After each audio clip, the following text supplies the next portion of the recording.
کہ کیا ہوا ہے, کیا ہونا چاہیے تھا اور کیسے ہوگا. یہ 3 سوال ہوتے ہیں. کیا ہوا ہے سے مراد یہ ہے کہ مجھے رائٹلی پتہ ہے کہ مجھے کیا چیز چاہیے تھی اور میں نے کیا مس کر دی. مطلب اگر میں کہتا ہوں کہ مجھے فار ایگزامپل 100 روپے چاہیے تھے اور مجھے 50 روپے ملے, تو میں یہ دیکھتا ہوں کہ وہ 50 روپے کیوں نہیں ملے. دین دا سیکنڈ تھنگ, کیا ہوا, کیوں ہوا, اور اب پھر میں دیکھتا ہوں کہ اچھا مجھے کیسے کرنا ہے, اب اس چیز کو فلفل کیسے کرنا ہے. سو جو ساری ایک طریقہ کار ہے وہ یہی ہے کہ آپ اپنے آپ کو وقت دیں, اپنے ساتھ وقت گزاریں. گیمز کھیلنے کے لیے یہ ہے کہ جب آپ مینٹلی ٹینسڈ ہوتے ہیں تو آپ بہت زیادہ پھر خود کو فزیکلی پش کرتے ہیں, اور پھر آپ کی باڈی فزیکلی بھی ٹینس ہو جاتی ہے. تو جب آپ فزیکلی بھی ٹینس ہو گئے تو مینٹلی بھی ٹینس ہو جائیں گے automatically. So the good thing is کہ آپ گیمس کھیلیں, رننگ کریں, جاگنگ کریں, اپنی انرجی ڈرین کریں تھوڑی سی, لیکن اس انرجی کو اسٹور کرنا بڑا امپورٹنٹ ہوتا ہے. اس انرجی کو اسٹور کر کے رائٹ ڈائریکشن میں لگانا ہوتا ہے. ہاں, اگر آپ ایک فار ایگزامپل کرکٹر بننا چاہتے ہیں تو آپ کے لیے یہی ہے کہ آپ نیٹس میں جائیں اور زوردار شاٹس مارنا شروع کر دیں. ڈپریشن بھی ختم اور گیم بھی اچھی ہوگی. لیکن اگر آپ ایک ڈاکٹر بننا چاہتے ہیں تو آپ جا کر زوردار کینچی تو نہیں چلا سکتے کسی کے جسم پہ. جی بالکل. تو آپ کو چیزوں کو اپنے ساتھ ہینڈل کرنا ہوگا, اور طریقہ یہی ہے کہ اپنے ساتھ وقت گزاریں. اور ڈپریشن سے باہر آنے کا طریقہ یہ ہے کہ کسی کے ساتھ شیئر کریں. دکھ بانٹنے سے کم ہوتے ہیں, خوشیاں بانٹنے سے بڑھتی ہیں. تو دکھ اور پریشانیوں کو بانٹیں, لیکن ہاں ایسے لوگوں کے ساتھ جو آپ کا مذاق نہیں اڑا رہے, جو حقیقت میں آپ کی مدد کرنا چاہتے ہیں. تو صحیح بندے کے ساتھ بانٹیں, اللہ خیر کرے گا. اچھا سر, آپ نے خود ہی ذکر کر دیا ڈاکٹرس کا, تو میں نے آپ کے لیکچرز دیکھے ہیں, سنے ہیں, تو اس میں آپ پاکستانی جو تعلیمی نظام ہے اس سے کافی ناخوش نظر آتے ہیں. کیا پاکستان میں تعلیم نہیں ہے؟ پاکستان میں سر دیکھیں ڈاکٹرز بنتے ہیں, کنگ ایڈورڈ بھرا پڑا ڈاکٹر سے. تقریباً اب ریسنٹلی آپ بورڈز کے جو نمبرز ہیں وہ دیکھیں بچوں کے, میں کہتا ہوں 1100 میں سے 1100 لیے ہوئے. آپ کیوں ناخوش ہیں؟ پاکستان میں کیسی تعلیم چاہتے ہیں آپ, یہ ہمیں آج ایکسپلین کریں. میں 5th کلاس میں تھا جب میں حفظ کرنے چلا گیا, اور اب اسکول کا سسٹم 5th سے پہلے کا تو مجھے یاد ہی نہیں کیا تھا.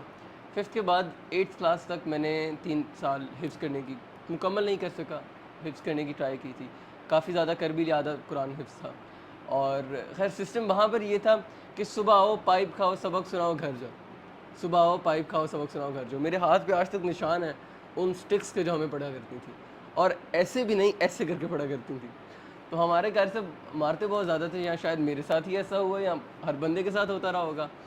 تو وہاں سے پھر خیر جیسے تیسے کر کے فرار حاصل کر لیا. ایک اور استاد گھر میں آ کے پڑھانے لگے, تو وہ اپنی ویسٹ کوٹ کی جیب میں سوئی گیس کا پائپ لاتے تھے, اور جہاں پر نہیں آتا تھا آ گیا ایک پائپ ہاتھ پہ. تو ایٹ ٹائمز مجھے لگتا تھا کہ یہ نظام غلط اس لیے ہے, مدرسہ سسٹم اس لیے تھوڑا سا رانگ ہوتا جا رہا ہے کہ تعلیم قرآن کی دینی ہے اور طریقہ آپ اپنے نبی کا فالو ہی نہیں کر رہے. نبی نے جو طریقہ دکھایا وہ محبت کا تھا. آپ صلی اللہ علیہ وسلم نے اپنے صحابہ کو کبھی معذلہ مارا نہیں کہ بھائی آج آپ کو یاد نہیں ہے تو آپ کو اس کے بعد سزا ملے گی. انہوں نے ہمیشہ پیار سے سمجھایا اور پیار سے کرایا. تو وہ اس لیے تھوڑا سا اس سے مجھے ڈس ایگری میں رہا. لیکن قاری صاحب ہمارے یہ کہا کرتے تھے کہ جب تک مارنا پڑے بچے پڑھتے ہی نہیں ہیں. تو ان کے پاس وہ جواز تھا, لیکن یہ جواز غلط ہے. دوسرا پھر جب میں 8th کے بعد 9th کلاس میں گیا 3 مہینے کے لیے اسکول, ہوا کیا کہ اب میں کیونکہ رات ساری لائیو ویڈیو کرتا تھا اس دوران, 9 سے 10 لائیو ہوتا تھا, 10 سے 11 مجھے ریپ اپ کرتے ہوئے لگتا تھا, 11 سے آنورڈز کبھی گیمز کھیل لیتا تھا, کبھی کتاب پڑھ لیتا تھا, کبھی کوئی ویڈیو بنا رہا ہوتا تھا, 100 چیزیں ہوتی تھیں. تو صبح تک جاتے جاتے میں 3-4 بجے سوتا تھا اور 6 بجے اسکول کے لیے نکلنا ہوتا تھا. تو میں عموماً جا کر, کچھ میری بھی اس میں نااہلی ہے, آئی ایکسیپٹ اٹ, کہ میں اسکول جا کر سو جاتا تھا پہلے دوسرے پیریڈ میں. ایک بار کیا ہوا کہ مجھے میری ٹیچر نے بلایا, اینڈ شی سیڈ کہ اگر تم موٹیویشنل اسپیکر بننا چاہتے ہو تو اسکول تمہیں نہیں رکھ سکتا. اور دیٹ از دا سینٹینس جو بڑا عجیب لگا مجھے. خیر بات آئی گئی ہوگی, ختم ہو گئی.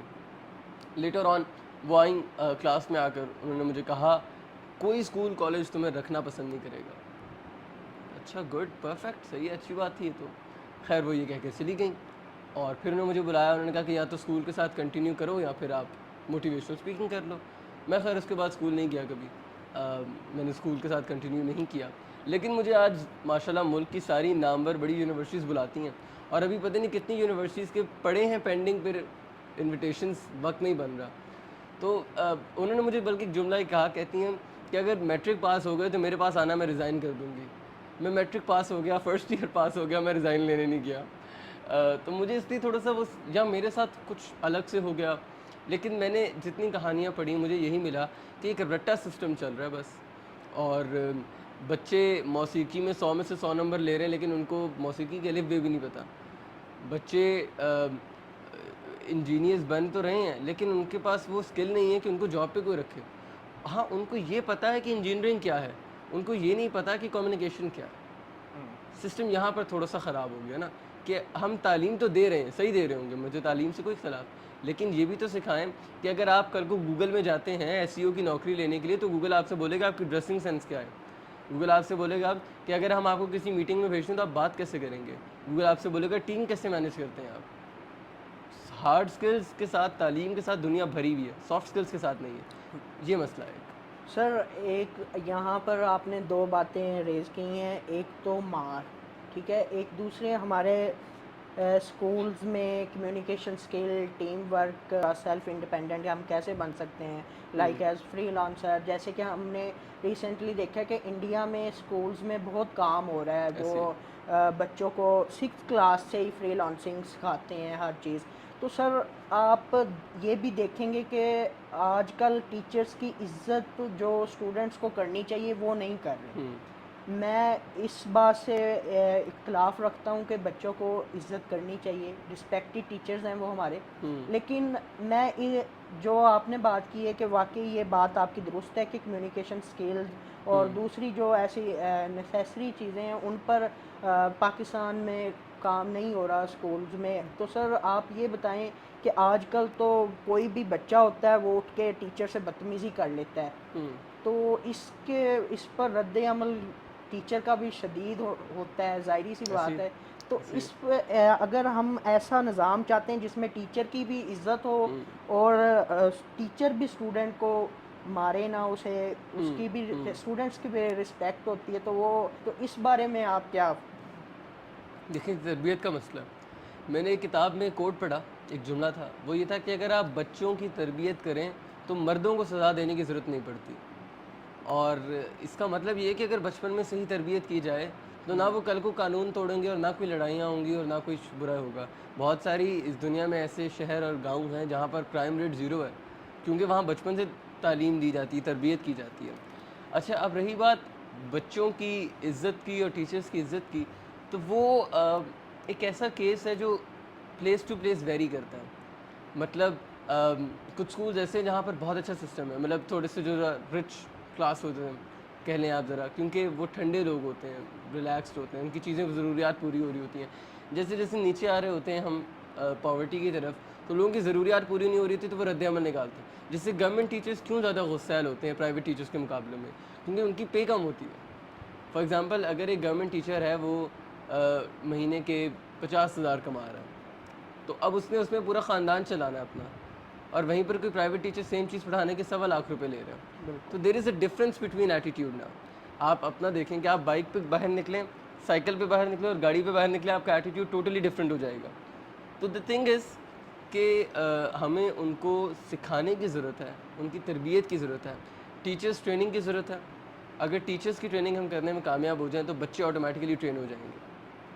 پازیٹیو چیز یہ ہوگی کہ بچوں کو گھر سے یہ سکھایا جائے کہ جیسے حضرت علی کا ہے کہ جس نے مجھے ایک لفظ بھی سکھا دیا، تو ایک لفظ بھی جو آپ کو سکھا رہا ہے وہ آپ کا استاد ہے. تو ان کو وہ سکھائیں بچوں کو، اور ٹیچرز کی ٹریننگ یہ کریں کہ بچوں سے شفقت سے پیش آئیں. جب ٹیچرز ریلیشن شپ بلڈ کرنے کی کوشش کریں گے، ریلیشن شپ بلڈ ہو جائے گا. میری ایک ٹیچر تھی، انگلش کی ٹیچر تھی، مردان سے تھی، لاہور پر آئی ہوئی تھی، مطلب لاہور رہتی تھی وہ. میں دوبارہ بہت کوشش کی کہ ان سے مل سکوں، کبھی ملاقات نہیں ہوئی. لیکن بہت بریلینٹ ٹیچر تھی، بہت اچھی ٹیچر، اتنی اچھی ٹیچر تھی وہ. میں I was not a very good student, میں اسائنمنٹس نہیں بناتا تھا، تو انہوں نے کبھی مجھے اسائنمنٹس نہ بنانے پہ نہیں ڈانٹا. تو جبکہ کبھی کبھی اگر پرنسپل یہ کہہ دیتی تھی کہ اسائنمنٹس کیوں نہیں بنائیں، تو وہ کہتی تھی کوئی مسئلہ نہیں، اس کے رزلٹ سب سے اچھے آئیں گے، کوئی مسئلہ نہیں. سو شی ٹرسٹڈ ان می، اور انہوں نے ہمیشہ ایک تعلق بنائے رکھا اور ہمیشہ انہوں نے پڑھایا اور سکھایا، اور at the end of the day میرا رزلٹ سب سے بہتر آیا. سو میں کہہ رہا تھا کہ میں پورا سال اسائنمنٹس بھی نہیں بنا رہا تھا، پھر بھی کیوں؟ دین آئی ریئلائزڈ کہ کیونکہ انہوں نے کنیکشن بلڈ کر دیا تھا. تو اب میرے اوپر یہ چیز لاگو ہو گئی تھی کہ میں نے ان کی عزت رکھنی ہے. تو وہ ٹیچرز اگر کنیکشن بلڈ کر لیں تو بچے ان کی عزت کریں گے بھی اور عزت رکھیں گے بھی. یہ ایک ہے. اور بچوں کی اپنی بھی ذرا تربیت کرنے کی ضرورت ہے گھر والوں کو. تو یہ ٹو وے ریلیشن ہے, دونوں طرف سے کرنا پڑے گا. بالکل دونوں طرف سے رسپیکٹ کا رشتہ قائم کرنا پڑے گا. اچھا سر, آپ نے EIA کے کلب کے نام سے کلب اسٹیبلش کیے, تو اس کلب کا کیا مین ایم ہے کہ اس نے کیا کرنا ہے, کیا پاکستان میں وہ کر یہ کلب کا بہت سمپل سا ایم ہے کہ جو لوگ نکلنا چاہتے ہیں اور ان کے پاس راہ نہیں ہے ان کو راہ دینا اول. دوسرا یہ کہ پاکستان میں ینگ لیڈرز لانا. ہمارے ملک میں بچے تو بہت سارے ہیں, ٹیلنٹ بھی بہت زیادہ ہے, لیکن را ہے, را ٹیلنٹ ہے. جیسے رومی نے کہا کہ I was raw, then I was cooked, then I was burnt, and then I became Maulana Rumi. مطلب پہلے میں را تھا, سادہ تھا, میرے پاس علم تھا لیکن میں را تھا, ٹیلنٹ بھی تھا. پھر شمس نے آ کر مجھے کوک کیا, مجھے میرے ٹیلنٹ کو پکا کیا, شاعری کو پکا کیا, پھر مجھے جلایا, میرے میں وہ درد پیدا کیا لوگوں کے لیے. تو ٹیلنٹ ہمارے پاس بہت زیادہ ہے. یہ کلب کا مقصد یہ ہے کہ اس ٹیلنٹ کو, اس را ٹیلنٹ کو اصل میں کوک کرنا, اس کو بنانا, اور پھر اس کے بچوں کے دلوں میں لوگوں کی محبت پیدا کرنا کہ وہ خدمت کرے. اگر کوئی بچہ ایک کمپنی بنا لیتا ہے, چلے جاب نہیں کرتا, کمپنی بناتا ہے, اس کمپنی میں 10 ملازم ہیں, تو اب اس بچے کی وجہ سے 10 لوگوں کے گھر چل رہے ہیں. سو یہی کلب کا مقصد ہے کہ بچوں کو براڈر ویژن پہ لے کر آیا جائے, بڑا مقصد دکھایا جائے, بڑا خواب دکھایا جائے. سر یعنی کہ EIA کلب کا مقصد ہے اسٹارٹ اپس دینا, اسٹارٹ اپس دینا, لیڈرز دینا. جی ٹھیک ہے. تو سر یہ دیکھیں, جو آج کل ہماری ینگ جنریشن ہے نا, وہ یہ چاہتی ہے کہ ہم بیٹھیں اور ٹیبل پر ہی کھانا آ جائے, ٹیبل پر ہی لنچ ہو, ٹیبل پر ہی ڈنر ہو, اور رات کو بھی ہم یہاں ہی بیڈ آ جائے اور ادھر ہی سو جائیں. تو سر اس جنریشن کو اسٹارٹ اپس پر لگانے کے لیے ہمیں کیا کرنا پڑے گا, انہیں سیدھا راہ دکھانے کے لیے؟ اب جیسے کہ ہم آپ کی اگزامپل لیں, تو آپ نے بہت چھوٹی سی عمر میں, ہم 3 سال پیچھے چلے جائیں تو جب سے آپ ماشاءاللہ یونیورسٹیز میں, قاسم علی شاہ فاؤنڈیشن میں اور بہت سی جگہ پر لیکچرز دے رہے ہیں, آپ نے ایک اپنا اسٹارٹ اپ بلڈ کیا ہے, تو آج تک آپ چل رہے ہیں, ساتھ ساتھ آپ نے اپنی تعلیم کو بھی کنٹینیو رکھا ہوا ہے. تو سر ایسا ہمیں کیا کرنا پڑے گا کہ ہماری جو ینگ جنریشن ہے اس کے لیے ہم کچھ ایسا اسٹارٹ اپس لائیں, لیکن ہمارے پاس نیٹ بھی ہے, ہمارے پاس موبائل بھی ہے, ہمارے پاس یوٹیوب بھی اویلیبل ہے, پھر بھی ہم پیچھے ہیں, کیا وجہ کیا ہے؟ اچھا جی, 2 سوال ہو گئے. ایک تو سستی کا ہو گیا اور ایک وجہ ہو گئی. جو سست لوگ ہیں وہ بڑے کام کے لوگ ہیں. سست لوگ طریقہ نکال لیتے ہیں اپنے لیے آسانی پیدا کرنے کا. اب میں پرسنلی بہت سست ہوں, بہت زیادہ سست ہوں. اچھا, اب میں سست ایسے ہوں کہ اب میں ریسنٹلی کوئی کام کرتا, غالباً میں فیس بک کی کچھ ویڈیوز کے نا چینج کر رہا تھا ٹائٹلز.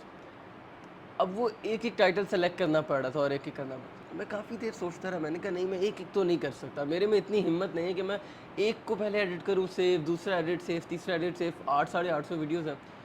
تو میں نے کیا کیا کہ میں نے میکرو ریکارڈر آن کیا, میں نے ریکارڈنگ اسٹارٹ کی ماؤس کی, میں نے ایک ویڈیو سلیکٹ کی, اس میں ٹائٹل پیسٹ کیا, انٹر کیا, سیو کیا اور ریکارڈنگ آف کر دی. اب میں نے اس کو کر دیا پلے انٹو 850. میں سو گیا, صبح اٹھا, سارے ٹائٹلز اپلوڈڈ تھے. میں بہت سست ہوں. میں سست آدمی کام کو کرنے کا آسان طریقہ ڈھونڈ لیتا ہے. وہی کام جس کو لوگوں کو کرنے میں شاید 8 گھنٹے لگنے تھے, ساری رات لگنی تھی, میں سو رہا تھا اور وہ کام ہو رہا تھا. ٹھیک ہے.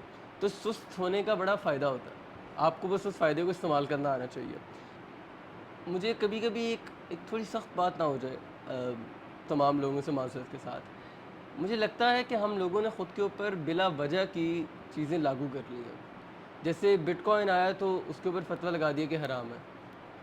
یا ہمارے آج تک ملک میں بہت سارے لوگ یہ کہتے ہیں کہ انویسٹمنٹ حرام ہے. بہت سارے لوگ یہ کہتے ہیں کہ جی جو اسٹاک مارکیٹ ہے وہ غلط ہے, اس کی اسلام میں اجازت نہیں. میں ایک واقعہ آپ کو بتاتا ہوں. عثمانی دور کے اندر جب پسٹلز اور گنز بننا شروع ہو گئی, عثمانی بادشاہ کے پاس آیا بندہ, اس نے کہا میں آپ کو گنز بنا کے دوں گا. تو اس نے کہا کہ ہمارے نبی کی سنت یہ کہتی ہے کہ تلوار سے لڑو, ہمیں پسٹلز کی ضرورت نہیں ہے. اب جب جنگ ہوئی, یہ تلوار لے کر بھاگ رہے ہیں اور سامنے سے فائرنگ ہو رہی ہے, جتنی دیر میں یہ وہاں پہنچتے تھے لگے جاتے تھے. تو بات یہ ہے کہ ہم نے خود کے اوپر بلا وجہ کی کچھ چیزیں لاگو کر لی ہیں اور جس کی وجہ سے ہم گرو نہیں کر پا رہے. تو اپنے اوپر جو ہم نے ایک ایکسٹرا بوجھ ڈالے, جو چیزیں حرام ہیں وہ حرام ہے, لیکن جن چیزوں کی اجازت ہے اور اسپیس دی ہے اللہ نے ہمیں ان چیزوں کو پرسو کرنا چاہیے. اب یوٹیوب پاکستان میں آیا, بین ہو گیا, انڈیا میں نہیں ہوا, کچھ ٹائم بیچ میں ہوا تھا, زیادہ دیر نہیں ہوا. تو انڈیا کے یوٹیوبرز آج 30 ملین پر بیٹھے ہیں اور ہمارے یوٹیوبرز 5 ملین پہ بھی نہیں جا رہے ہیں. دیر از اے بگ ڈفرینس. ٹھیک ہے. اور اگر وہ چیزوں کو صحیح سے پراپرلی ہم کریں یوز تو کافی فائدہ ہوگا. ابھی تو بٹ کوائن بھی بین ہو گیا تھا بیچ میں, ٹک ٹاک آیا بین ہو گیا. بالکل. ایپس کا مسئلہ نہیں ہے, مجھے سمجھ نہیں آتی کہ ہم لوگ ایپس کو غلط کیوں کہتے ہیں. فار ایگزامپل آپ کے پاس ایک فون ہے, آپ اس فون سے بزنس کر سکتے ہیں, ای کامرس, آپ اس فون سے 18+ ویڈیوز دیکھ سکتے ہیں, آپ اس فون سے سیکھ سکتے ہیں, آپ اس فون سے گیمس کھیل سکتے ہیں. فون غلط نہیں ہے, آپ کا استعمال غلط ہے. تو ایپس غلط نہیں ہے, استعمال غلط ہے.